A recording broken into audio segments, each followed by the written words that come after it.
So I've got another angry poem for you. And I wrote this one originally, as you'll be able to tell, during the Black Lives Matter protests. But I'm losing my cool a lot lately. And today is the last day of Pride.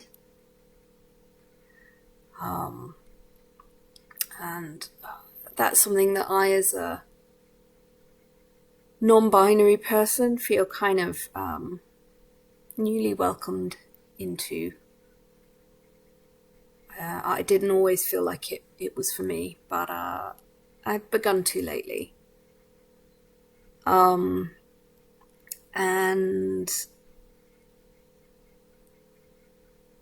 I was at an event and we were talking about what's going on in America at the moment and the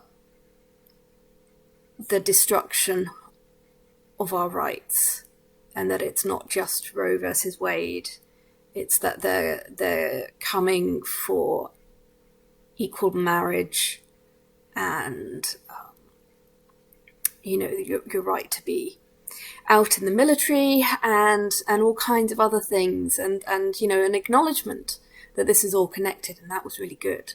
But then the question comes about what we can do about this, and for most people the answer was just to vote. And I strongly feel like it's not enough, because I've never not voted progressively, ever. And I imagine a lot of people in the LGBTQ plus community are similar, and a lot of feminists quite often vote progressively. And it's not that people aren't voting. More people voted in the last US election than ever before.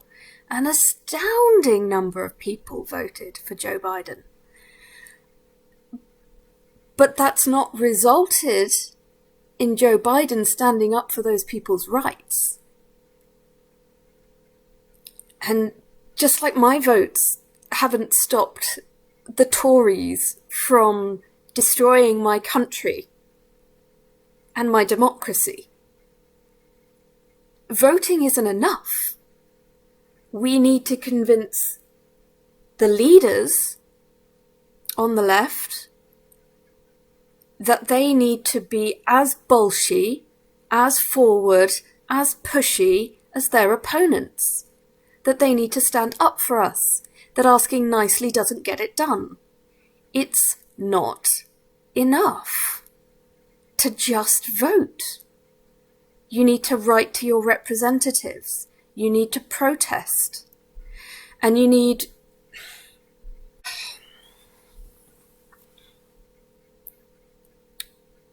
to act. And we need the people that we vote for to act. And we have to convince them that we don't want to be nice. So I shared Hot Blood again, but I want to share another of my angry poems. And it is about a specific event during the Black Lives Matter protest, but it also is about the fact that this is part of a global rise in the alt-right and in fascism. And we have to resist it however we can. So this one is called On the Fall of Edward Colston. Let them pull the statues down. Let them sing around the town. Let them scream in fascist faces and disrupt the brutal stasis. I have seen the soft rebuttals, all the pleas to be more subtle, but this speech in quiet voices smothers those who beg for choices. Let them pull the statues down, let them throw them on the ground, let them vent their rage and pain, and find air to breathe again. I've been silent and complicit, made excuses to dismiss it, but I know our heart was rotten. Those in pain have not forgotten. Let us pull the statues down. Let us build a better town. Let us force the fascists back. I will help you to attack.